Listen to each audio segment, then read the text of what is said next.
Paul George nararamdaman na sa Sixers. Kevin Durant, pinakitang malayo pa si Wemby sa kanya. At NBA inilabas na ang desisyon sa reklamo ng Warriors. Unti-unting natatagpuan ng Philadelphia ang kanilang ritmo, ngunit may tanong na bumabalot. Ang kasalukuyang winning streak ba nila ay patunay ng tunay na lakas o bunga lamang ng laban sa dalawang koponang nahihirapan? Masusubukan ang mga katanungang ito sa paparating na back-to-back na laban kontra Orlando Magic ngayong Huwebes at Sabado sa Wells Fargo Center. Ngunit sa ngayon, ipinagdiriwang ng Sixers ang isang mahalagang tagumpay. Sa isang mahigpit na laban, tinalo ng Sixers ang Charlotte Hornets sa score na 110-104 nitong Miyerkules ng araw na nagbigay sa kanila ng ikalawang sunod na panalo, isang bagay na hindi pa nila nagagawa mula noong nakaraang season nang magtala sila ng 9 na sunod-sunod na panalo. Ang tagumpay na ito ay kasunod ng kanilang panalo laban sa Detroit Pistons noong linggo. Pinangunahan ni Paul George ang laban, nagtala ng 29 na puntos habang pumupukol ng 6 of 9 from the 3-point range. Kalakip ang 8 assists. Ang 9 na beses na All-Star ay naging partikular na mahusay sa ikalawang quarter, kung saan nakapagtala siya ng 11 punto. Si Tyrese Maxey, bagamat dumaan sa ilang pagsubok, ay nakahanap ng kumpiyansa sa mga krusyal na sandali, nakapag-ambag ng 13 sa kanyang 21 puntos sa ika-4 na quarter, kabilang ang huling 11 puntos ng team sa clutch moments. Bilang isang rookie, nagningning din si Jared McCain na may 17 puntos sa mahusay na shooting. Nakuha niya ito matapos tanghaling Eastern Conference Rookie of the Month para sa Oktubre at Nobyembre. Nagsimula siya ng malakas, nakuha ang kanyang unang 5 attempt. Sa panig ng Charlotte, nagpakitang gilas si Brandon Miller na nagtapos na may pinakamataas na 34 na puntos sa laro. Ang pinakahuling panalo ng Sixers ay nag-angat sa kanilang season record sa 5 of 14 record and 2 of 2 in East Group A play, habang ang Hornets ay bumagsak sa 6-15 at nanatiling walang panalo sa parehong grupo. Mahalagang banggitin na ang Hornets ay kulang sa mga pangunahing manlalaro tulad ni LaMelo Ball na hindi nakapaglaro dahil sa calf strain. Sa huling laban niya kontra Sixers, nagtala siya ng 38 puntos sa isang overtime thriller noong Nobyembre 10. Wala rin sina Malik Bridges, knee bruise, Grant Williams, ACL tear, at Tre Mann, disc irritation. Bagamat nagbabalik si Mark Williams, hirap naman siyang makuha ang kanyang ritmo matapos hindi maglaro simula noong December 8, 2023. Anong masasabi niyo mga kaibigan sa Sixers ngayon na wala si Joel Embiid? Sa ibang laban naman, ang Phoenix Suns ay host sa San Antonio Spurs sa posibleng huling laro ng parehong team para sa 2024 Emirates NBA Cup, kung saan maaaring mag-open ang pagkakataong makuha ang wildcard spot para sa isa sa kanila. Hawak ng Suns ang kontrol sa laro na may 52-39 lead in halftime, kung saan nagpakitang gilas si forward Kevin Durant laban kay Victor Wembanyama sa perimeter. Habang nagdribble si Durant sa perimeter, binabantayan siya ng mahigpit ni Wembanyama, ngunit isang hesi crossover move mula kay Durant ang nagpaiwan sa 7 foot 4 inches na sentro ng Spurs na nagbigay daan para sa isang madaling layup at puntos para sa Suns. Sa halftime, nakapagtala si Durant ng 13 puntos habang si Wembanyama ay hindi pa nakakapuntos, 0 of 8 field goals.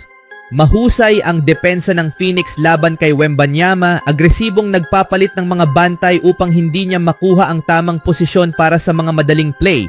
Sarado rin ang rim para sa kanya at si Durant mismo ang nanguna sa mahusay na pagbabantay sa sentro ng Spurs.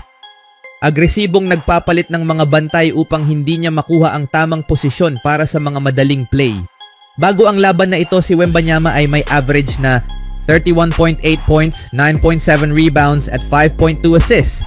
Sa huling 6 niyang laro, nagpapakita na ang kanyang sophomore season ay maaaring maging kanyang panahon upang maabot ang All-Star status. Samantala, si Durant ay may average na 26.8 points, 6.9 rebounds at 3.2 assists this season matapos ma-miss ang 7 laro dahil sa injury, ngunit kamakailan lang ay nakabalik sa lineup. Ang Suns ay may 10-2 record kapag kasama si Durant ngayong season, kaya't masasabi na siya ang isa sa pinakamahusay na manlalaro sa NBA sa kasalukuyan.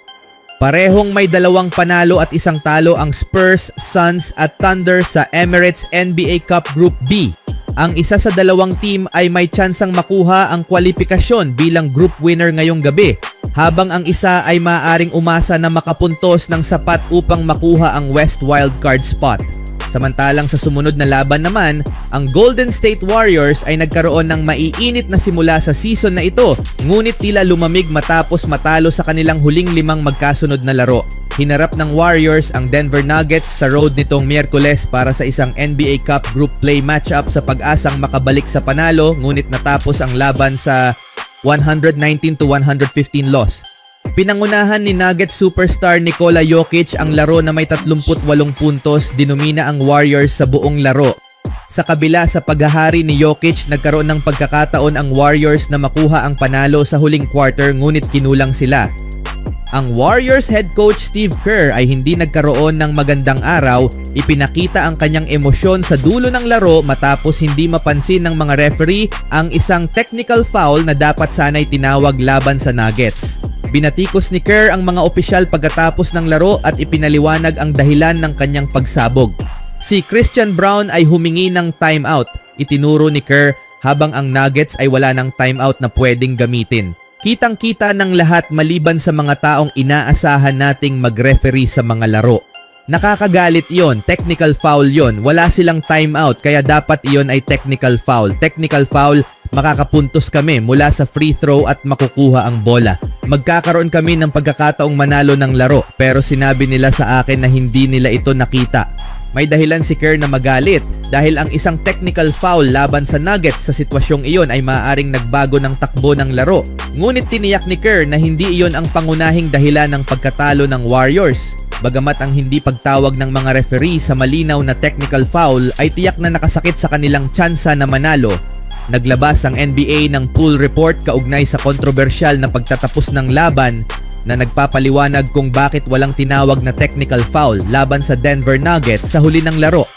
Sa panayam kay Bennett Dorando ng The Denver Post, tinanong si crew chief Tyler Ford kung bakit hindi tinawag ang technical foul kahit mukhang humingi ng timeout ang Nuggets kahit wala na silang natitirang timeout. Si Christian Braun ay hindi lubusang nagbigay o malinaw na nagsignal ng timeout kaya hindi nila ito kinilala bilang timeout, paliwanag ni Ford. Nang tanungin kung may pagkakataon ang mga opisyal na mag-usap o mag-review kung malinaw na nagbigay ng signal ng timeout, sinabi ni Ford, may kakayahan ang crew na mag-conference at talakayin kung may nakakita ng signal, ngunit walang malinaw na nakitang signal na ibinigay. Lubhang nakakabigo ang pagtatapos ng laro para sa Golden State Warriors na lalong nagpabigat sa kanilang ikalimang sunod na pagkatalo. Anong masasabi niyo mga kaibigan sa paliwanag ng mga opisyal? Even when you feel low, you can still go. Even when you feel slow, you can still go.